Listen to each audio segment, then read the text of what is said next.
오늘 본문 말씀은 탕자의 비유라고 불립니다. 누가복음 15장에는 세 가지 비유가 나옵니다. 100마리 양 중 잃어버린 한 마리의 양을 찾는 목자의 비유가 먼저 1절부터 7절까지 나오고 잃은 드라크마를 찾은 여인의 비유가 8절부터 10절까지 나옵니다. 그리고 나서 나오는 이야기가 바로 오늘 본문인 탕자의 비유입니다. 많이들 들어보셨을 겁니다. 하지만 모두가 이 이야기를 모른다고 생각하고 처음부터 되짚어보려고 합니다. 알고 있다고 흘려듣지 마시고, 또 모르셨던 분들은 여러분들이 다 알 거라고 가정하지 않고 아주 처음부터 이야기를 낱낱이 파헤쳐 나갈 것이니까 위축되지 말고 끝까지 함께 하셨으면 좋겠습니다. 오늘 본문의 말씀을 이야기로 한번 재구성해 봅시다. 어떤 사람이 있었습니다. 그에게는 두 아들이 있었죠. 그런데 어느 날 둘째 아들이 아버지에게 말합니다. 아버지, 나중에 돌아가시면 제가 형이랑 나눠 가질 유산 있잖아요. 그 중에 제게 돌아올 몫을 지금 먼저 주시면 안 될까요? 라고 말이죠. 시작부터 막장 드라마입니다. 이 둘째 아들은 아버지보다 자기에게 돌아올 아버지의 유산이 탐났던 거예요. 이 말은 곧 제겐 아버지가 필요 없어요. 저는 아버지보단 아버지의 돈이 필요합니다. 라고 이야기하는 거죠. 이 모습을 잘 나타내주는 단어 있죠. 폐륜입니다. 당시 유산 상속은 특별한 경우를 제외하고는 아버지의 사후에 이루어졌습니다. 아버지께서 돌아가신 후에 이루어진다는 것이죠. 당시 유대 전통에 따르면 맏아들은 재산의 3분의 1을, 작은 아들은 3분의 1을 가졌다고 합니다. 지금 돌아가시지도 않은 아버지의 재산 3분의 1을 먼저 달라고 요구하고 있는 겁니다. 입장을 바꿔놓고 생각해 봅시다. 여러분이 그 아버지라면 그 재산을 가져가는 것 허락하시겠습니까? 저는 그러지 못할 것 같아요. 그런데 놀랍게도 이 아버지는 그것을 허락합니다. 여기서 우리는 아버지의 마음에 감정이입하는 것에 실패하게 되죠. 왜냐하면 상식적이지 않으니까요.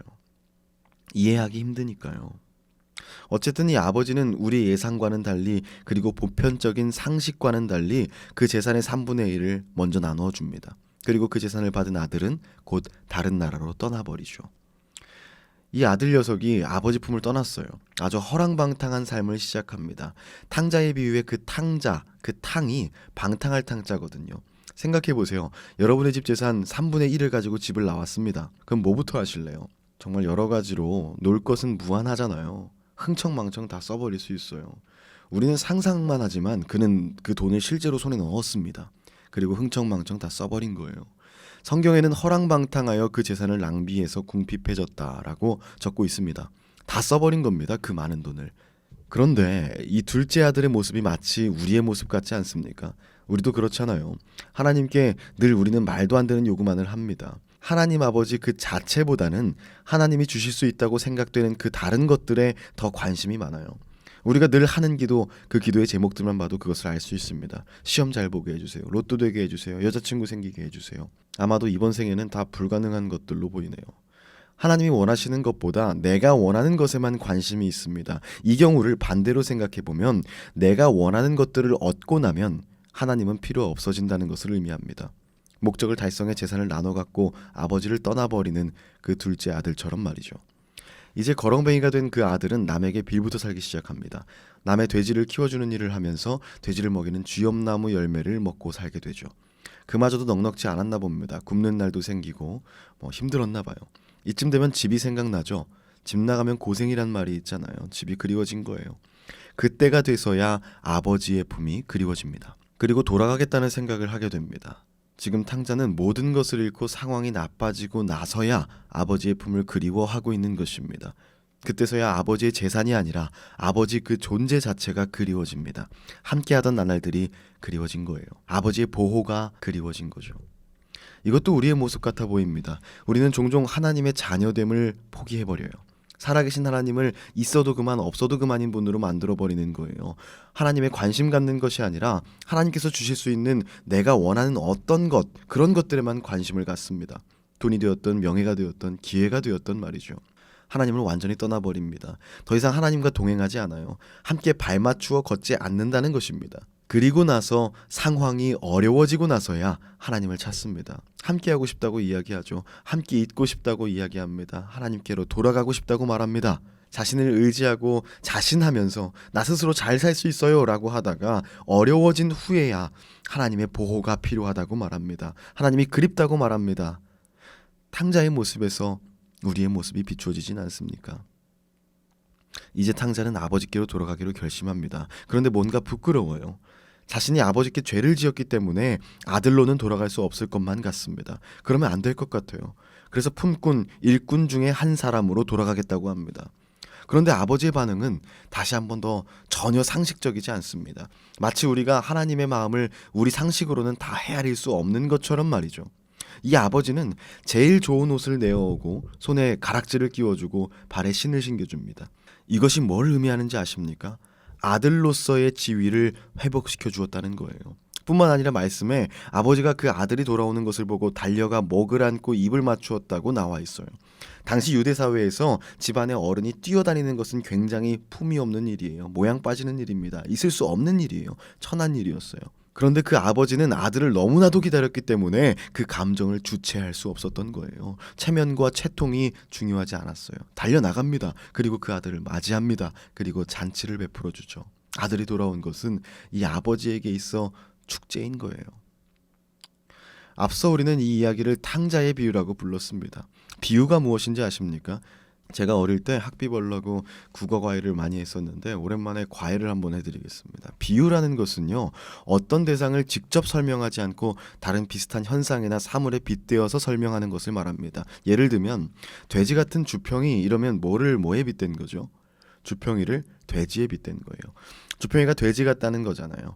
그러면 원래 표현하고자 하는 건 주평이, 이걸 원관념이라고 합니다. 그리고 그것을 표현하기 위해서 빗댄 대상, 돼지, 이런 것은 보조관념이라고 해요.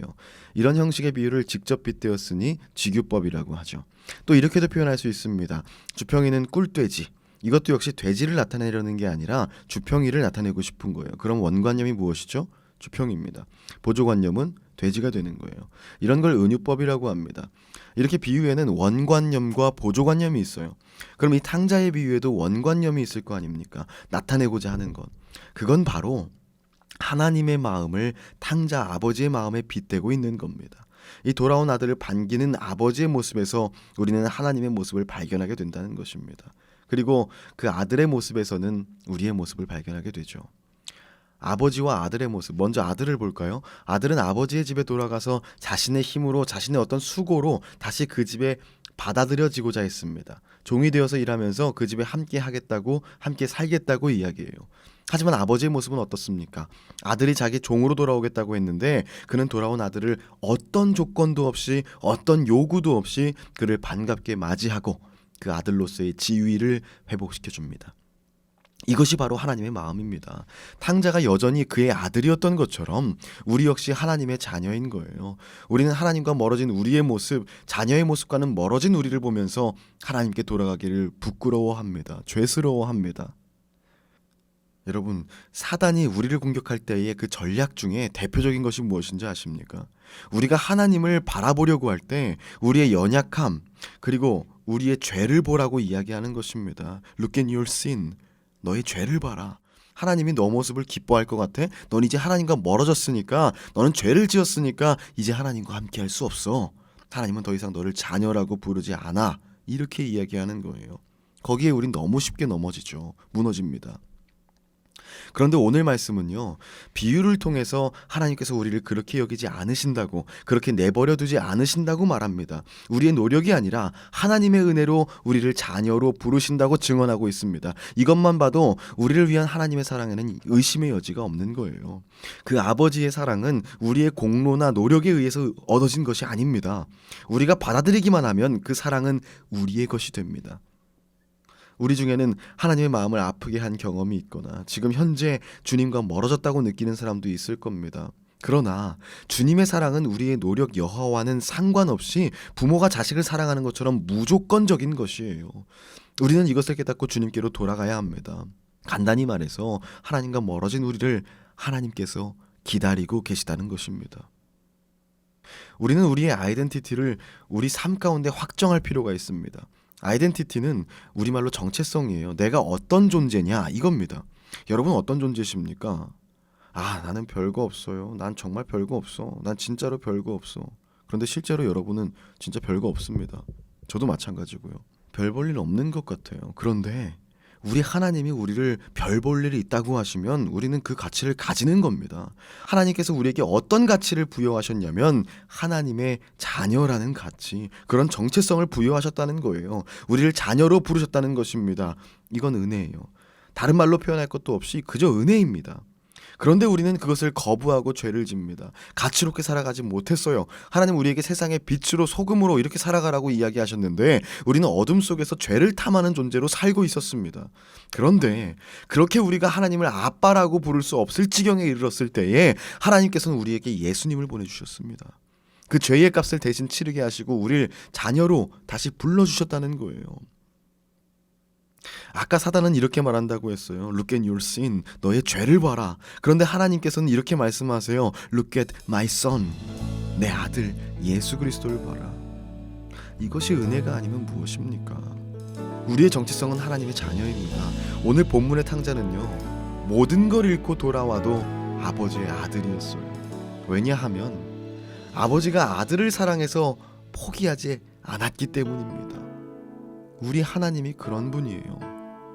우리에겐 기회가 있습니다. 더 이상 우리 죄 가운데 몸부림치지 맙시다. 나의 연약한 부분을 바라보는 것이 아니라 하나님을 바라봅시다. 탕자는 아버지보다 아버지 소유의 그 다른 것들을 더 사랑했습니다. 우리는 하나님 아버지의 마음을 구하길 원합니다. 하나님 아버지의 사랑을 구하고 마음을 구하고 얼굴을 구합시다. 그래서 우리 아버지 되시는 하나님의 자녀로서 이 세상을 살아갑시다. 평생을 하나님과 동행하며 주님과 함께 살아갑시다. 우리의 아이덴티티, 자녀로서의 정체성을 회복하여서 세상 가운데 빛과 소금으로 살아가는 저와 여러분이 되기를 주의 이름으로 축복합니다. 기도하겠습니다.